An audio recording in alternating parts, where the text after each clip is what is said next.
chaîne qui vous présente de la littérature afro et caribéenne. Nouveau décor, parce que je suis en déplacement ces derniers temps, donc c'est pour ça. Aujourd'hui, au titre, je pense que vous l'avez déjà vu, je vous présente donc mes lectures du mois d'août et de septembre.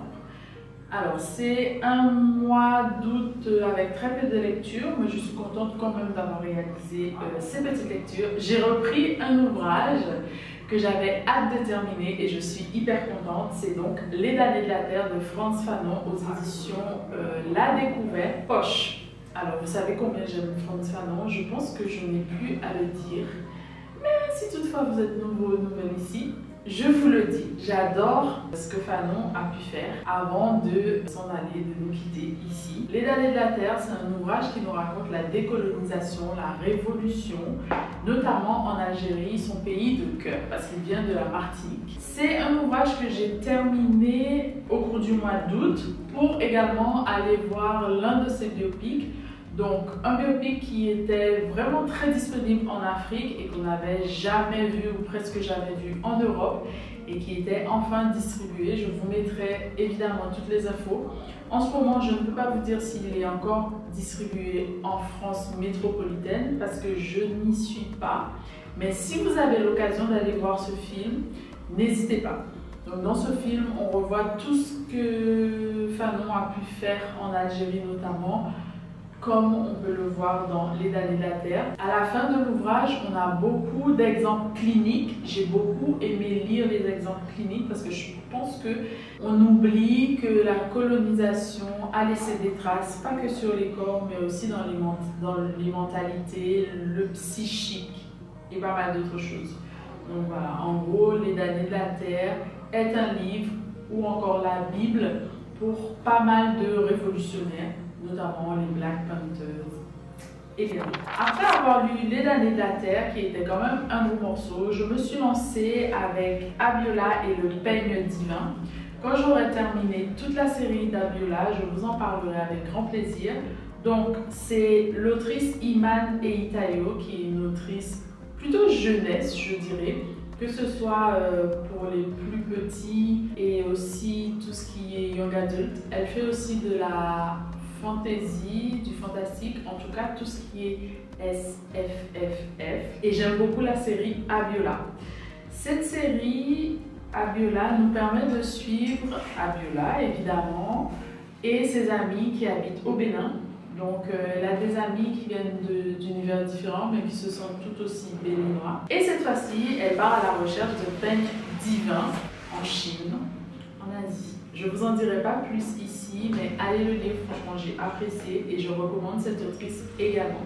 Elle a une newsletter, si vous pouvez, abonnez-vous pour avoir pas mal d'informations sur son actualité littéraire. Après cela, j'ai trouvé au travail un petit ouvrage qui s'appelle donc Nelson Mandela, Petite et Grande. C'est la collection Petite et Grande sur les personnages importants et j'ai apprécié lire ce petit documentaire jeunesse. L'autrice est donc Isabelle Sanchez Vergara et je crois que c'est aux éditions Kimam, si je ne me trompe pas. Et c'est un ouvrage que j'ai vraiment beaucoup apprécié, notamment pour les enfants. Par la suite, j'ai lu les ouvrages de la rentrée littéraire et j'ai commencé les ouvrages de la rentrée littéraire avec Dear Babylon de Safia Sinclair. Dear Babylon de Safia Sinclair, je pense, est l'un de mes ouvrages préférés de l'année 2025. Je vous recommande cet ouvrage.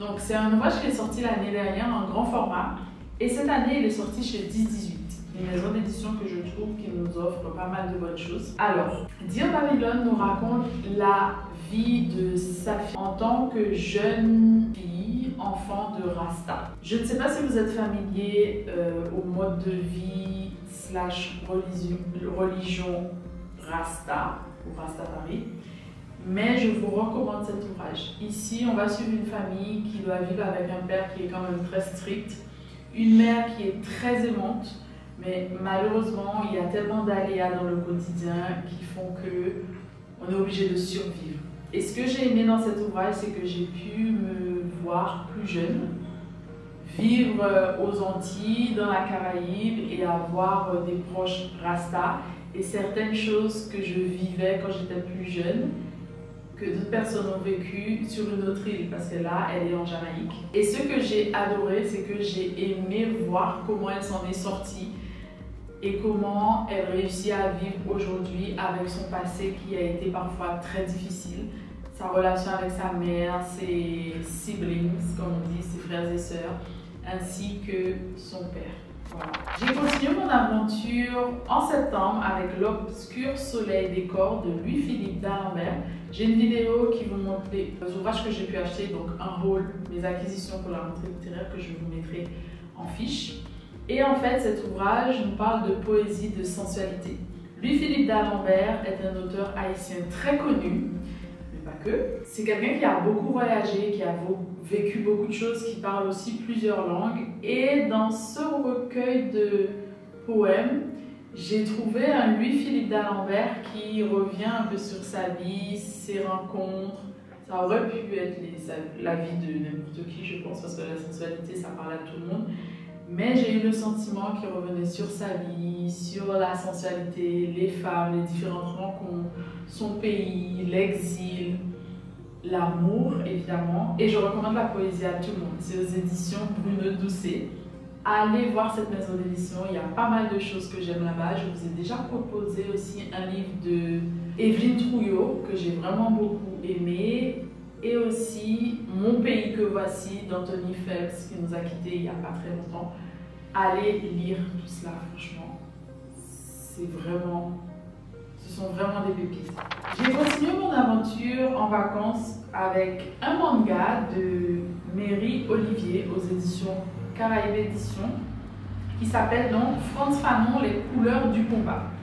Frantz Fanon, les couleurs du combat est un petit manga très intéressant sur la vie de Fanon. Évidemment, je ne pouvais pas ne pas me procurer cet ouvrage en tant que grande fan de Monsieur Fanon parce que je respecte vraiment son travail. Alors là, on revient sur la vie de Frantz Fanon. Moi, je connais très peu sur sa vie en Martinique quand il était plus jeune, mais là, j'ai appris davantage de choses. On nous donne aussi une petite bibliographie, si on veut, pour aller connaître davantage sur sa vie, c'est-à-dire sa vie en tant que jeune homme en Martinique. Et il y a un ouvrage que je vais lire très bientôt, que je vous recommande. J'ai aimé cette petite bande dessinée / manga, c'est plus un manga, parce que j'ai trouvé que celui qui a collaboré avec Mary Olivier, l'illustrateur, si on veut, ou le mangaka, que c'est un manga, a été très bien et très juste sur ses traits. C'est quelque chose qui est en noir et blanc, mais que j'ai vraiment apprécié. J'ai aussi aimé le fait que, comme je disais pour moi, qu'on retrouvait la vie de l'homme aussi, et pas que le psychiatre, pas que le médecin, pas que le militant, le révolutionnaire, Frantz Fanon. Voilà. Je suis retombée en enfance avec un livre dont je vous ai déjà parlé de multiples fois, je crois. C'est Le Dernier Matin de Max Ripon aux éditions Jason. C'est un ouvrage que j'avais tellement envie de relire parce que je suis en train de relire pas mal d'ouvrages ou de lire des ouvrages qui parlent de l'enfance. J'ai lu beaucoup d'ouvrages qui parlent de l'enfance de jeunes hommes.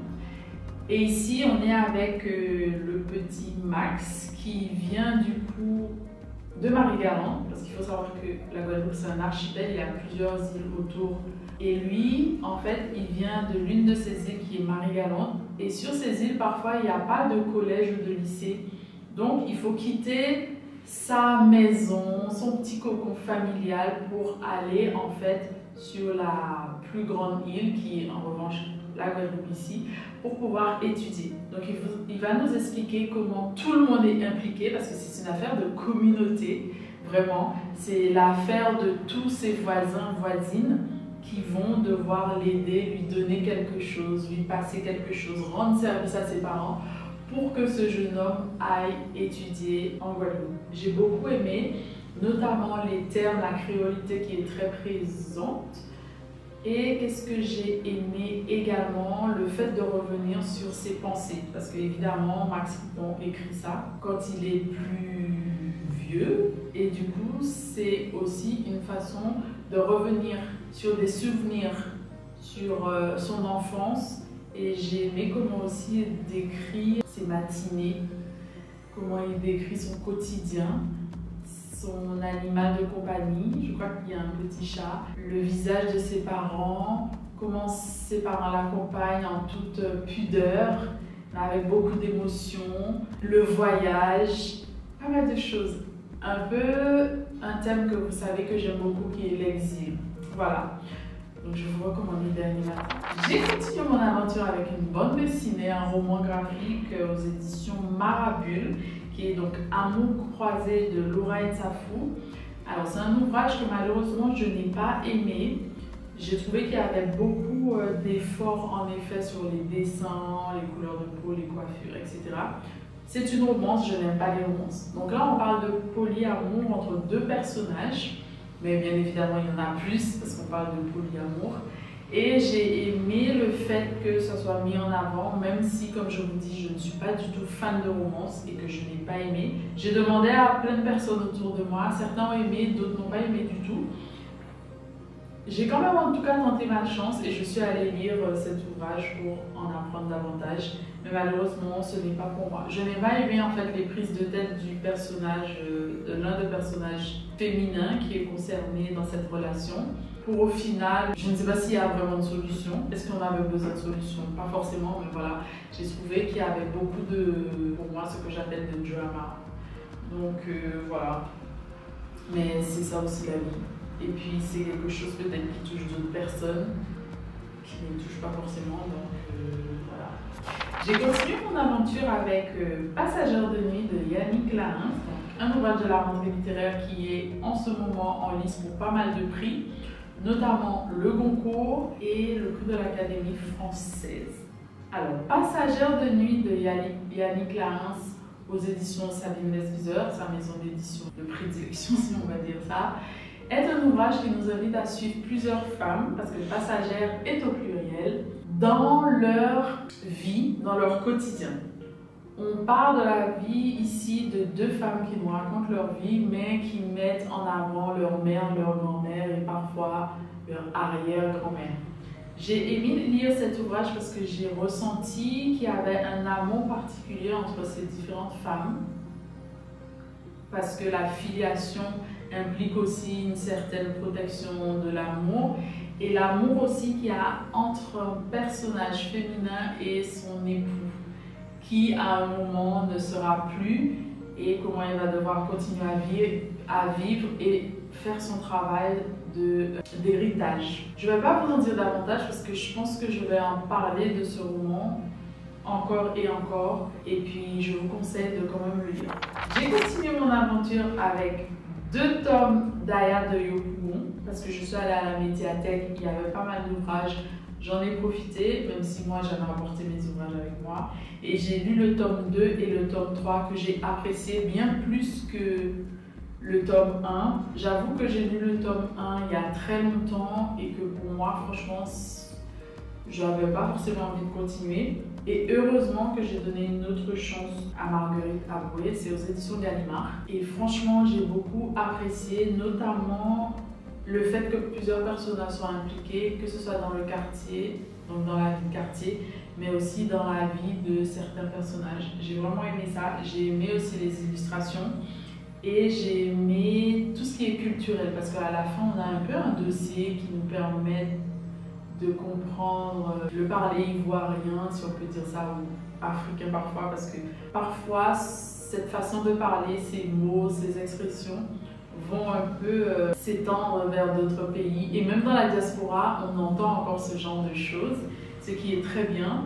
Et qu'est-ce que j'ai aimé encore? Les recettes de cuisine qui sont proposées aussi à la fin dans le dossier. Et le fait que tout ce qui est, je vous disais l'autre fois, autour du texte, c'est-à-dire que parfois, l'autrice, Marguerite, elle fait des liens entre sa vraie vie à elle et les personnages et la mise en scène. En tout cas, j'aurai l'occasion de vous en parler. Là, j'ai encore avancé, il me reste peut-être 2-3 tomes à lire. J'aurai vraiment envie de vous en parler. Et le dernier ouvrage que j'ai pu lire, c'est un ouvrage jeunesse, c'est un petit roman de Marie-Célie Agnon, donc une autrice haïtienne. Le titre de l'ouvrage est Alexis d'Haïti, Alors c'est un ouvrage que j'ai beaucoup aimé. On parle d'un petit garçon qui s'appelle Alexis et qui se voit dans l'obligation de quitter son pays parce que son père a disparu depuis quelque temps et on ne sait pas s'il va revenir. C'est un ouvrage qui est vraiment touchant. On parle d'exil, on parle aussi des premiers ou l'un des premiers bateaux de boat people en fait. Et comment quitter son pays en tant qu'enfant est difficile, qu'est-ce qu'on comprend, qu'est-ce qu'on comprend pas. La relation qu'on a avec nos proches qu'on va quitter, notamment ici sa grand-mère qui va devoir quitter parce qu'il va partir seul avec sa maman. Comment on va retrouver un autre pays, est-ce qu'on va arriver aussi parce qu'ils vont partir sur un bateau de fortune et qui on laisse derrière, est-ce qu'on va revenir, est-ce qu'on va trouver le pays, comment on va s'y prendre, on va devoir apprendre une autre langue, on va quitter ses copains, est-ce qu'on va pouvoir leur écrire, la santé aussi, le corps, ce que le corps va subir, ce que le corps va absorber. J'ai vraiment aimé cet ouvrage, vraiment.